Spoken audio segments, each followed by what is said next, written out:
الأخ الفاضل الدكتور محمود منصور يعني بيثير هنا نقطة في غاية الأهمية، وهي إنه استخدام وسائل الذكاء الصناعي زي ChatGPT وغيره وغيره، وهذه المنصات والتطبيقات من غير المتخصصين طبعًا في التشخيص في الطب. ده شيء في منتهى الخطورة، لأن ده بيسموه ممارسة الطب أو التشخيص الطبي بالمقلوب. يعني إيه بالمقلوب؟ يعني الطب منذ أزل الآزلين، من يوم ما عملوا الطب لغاية دلوقتي ولغاية يعني إلى ما شاء الله. الطب ترتيبه كالتالي: نمرة 1 أخذ التاريخ المرضي، إن أقعد مع المريض أو مع أهل المريض إذا كان المريض مش موجود مع يعني، أو مش موجود، مش قادر يتواصل معايا. سواء طفل صغير لسه مولود ما بيعرفش يتكلم، مُغمى عليه، فاقد الأهلية، مش عاقل. حتى في الطب البيطري بياخد تاريخ من اللي مع الحيوان.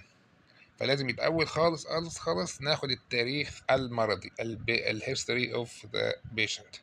نمرة 2 الexamination الفحص. يبقى نمرة 1 الدكتور بيقعد مع المريض أو مع أهل المريض أو مع اللي قاعد مع المريض. باقول لك حتى لو عندك قطة عيانة لازم الأول خالص تاخد تاريخ مرضي من صاحب القطة. نمرة 2 الفحص، إنك تروح بقى تقيس النبض والضغط وتقيس مش عارف إيه وكذا وكذا وتقعد تفحص المريض. نمرة 3 تطلب التحاليل. طب ليه ما ينفعش بالشقلوب؟ لأنه بالشقلوب التحاليل ممكن توديك في داهية. الأشعات والتحاليل دي ممكن تتوهك. لو كانت تنفع بالعكس كنا عملناها بالعكس من زمان ولغينا الفكرة. احنا مش غاويين فرهدة يا جماعة، الدكتور مش غاوي انه يقعد يفحص ويمقق في عينيه ويقعد يحكي مع المريض. كان من الاسهل انك تاخد عينة دم من المريض وتحلل له كل حاجة في الدنيا وتشوف هو عنده ايه.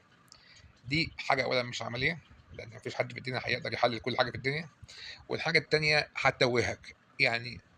أنا باطلب التحليل لإثبات أو نفي فرضية أنا وصلت لها بالفحص والتاريخ المرضي، غير كده ما اسموش طب.